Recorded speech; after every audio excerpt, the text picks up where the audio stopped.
Hello बच्चों, आइए प्रश्न को देखते हैं।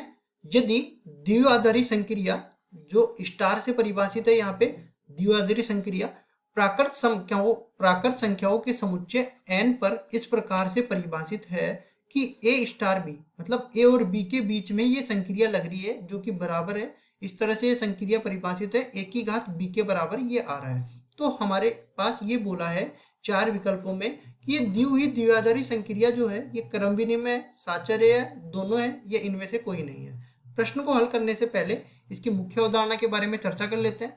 मुख्य अवधारणा में सबसे पहले तो हम लोग ये चीज पढ़ते हैं कि द्विआधारी संक्रिया होती क्या है। तो द्विआधारी संक्रिया में ये आवश्यक है कि अगर मेरे पास इस तरह से ए और बी के बीच में द्विआधारी संक्रिया आ रही है और ये बराबर है सी, इनकी द्विआधारी संक्रिया के कारण हमें सी प्राप्त हो रहा है। तो जो ए, जैसे मान लो कि ए और बी जिस समुच्चय से परिभाषित है, मान लो ए और बी दोनों ही अपने पास समुच्चय ए से परिभाषित है, तो यहाँ से संक्रिया लगाने पर जो सी बन रहा है वो सी भी दिए हुए समुच्चय ए से परिभाषित होना चाहिए। मतलब कि जो दो अवयवों के बीच में संक्रिया लगाने पर जो अवयव मिलता है वो भी दिए हुए समुच्चय से ही मौजूद होना चाहिए। ये तो हो गई द्विआधारी संक्रिया की परिभाषा, ठीक है। उसके बाद देखो क्रम विनिमय क्या होती है और साचर्य क्या होती है। तो क्रम विनिमय के लिए पढ़ते हैं क्रम विनिमय। इसके लिए आवश्यक है कि क्रम का महत्व इसमें नहीं होता। जैसे अगर ए और बी के बीच में जो संक्रिया है वही संक्रिया बराबर हो जाएगी बी और ए के बीच में, मतलब इनका क्रम बदल दिया तो भी संक्रिया पर कोई प्रभाव नहीं पड़ेगा। अब साचर्य की मैं बात करता हूं, तो साचर्य क्या होती है, देखो इस तरीके से। देखो ए और बी के बीच में मान लो कोई संक्रिया लग रही है और तीसरा अपने पास अवयव और है सी, जिसमें ए और बी के बीच की संक्रिया है। तो इसको हम लोग इसको बाद में परिवर्तित कर सकते हैं। इसका मतलब यह है कि ए और बी के बीच में पहले संक्रिया हो रही है और बाद में सी के साथ हो रही है।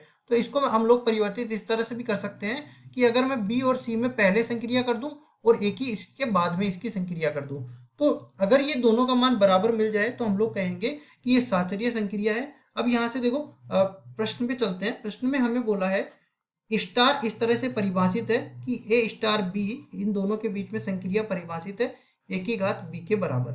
अब देखो क्रम विनिमय और साचर्य दोनों के लिए चेक करते हैं।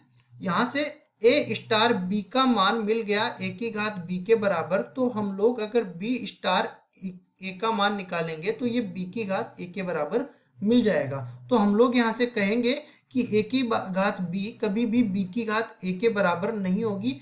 ये तब तक नहीं होगी जब तक ए का मान बी के बराबर ना मिल जाए, ए का मान बी के बराबर ना मिल जाए। और ऐसा तो हमेशा सत्य नहीं होता है, ए का मान हमेशा तो बी के बराबर नहीं मिलता है ना।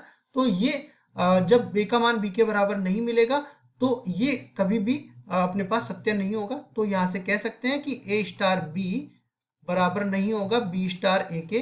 तो हम लोग कह सकते हैं कि क्रम विनिमय नहीं है, क्रम विनिमय नहीं है। इसके बाद साचर्य के लिए भी चेक कर लेते हैं। तो देखो साचर्य में हम लोग क्या करेंगे, पहले तो ए स्टार बी निकाल लेंगे और उसके बाद स्टार सी निकाल देंगे। तो ये बराबर हो जाएगा ए की घात बी और इसके साथ संक्रिया करनी है सी की, तो ये बराबर हो जाएगा ए की घात बी और इस पूरे की घात इस पूरे की घात कितनी हो जाएगी सी। तो देखो पूरे की घात सी का मतलब ये है कि ये इसकी घात की घात है तो आपस में गुणा हो जाती है, तो मतलब ए की घात बी सी ए बन जाएगा।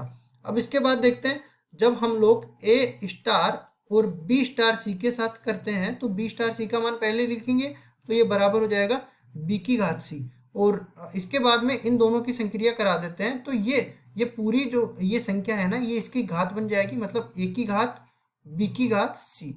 और इसका मान कभी भी बराबर नहीं होता, ए की घात बी सी और ए की घात बी की घात सी, इन दोनों का मान कभी भी बराबर नहीं होता। तो हम लोग लिखेंगे यहाँ पे ए की घात बी सी ये बराबर नहीं है ए की घात बी की घात सी के। तो हम लोग कह सकते हैं कि ए स्टार बी और स्टार सी ये भी बराबर नहीं होगा, यहाँ पे ये बराबर नहीं है, ये भी बराबर नहीं होगा ए स्टार बी स्टार सी के। तो हम लोग कहेंगे इसलिए साचर्य भी नहीं है, साचर्य नहीं है। अब देखो यहाँ पे हमने कहा कि ना तो क्रम विनिमय है और ना ही साचर्य है, तो इनमें से कोई नहीं। यहाँ पे डी जो विकल्प है ये बिल्कुल सही उत्तर हो जाएगा। आशा करता हूँ ये सवाल आपको समझ में आया होगा। धन्यवाद।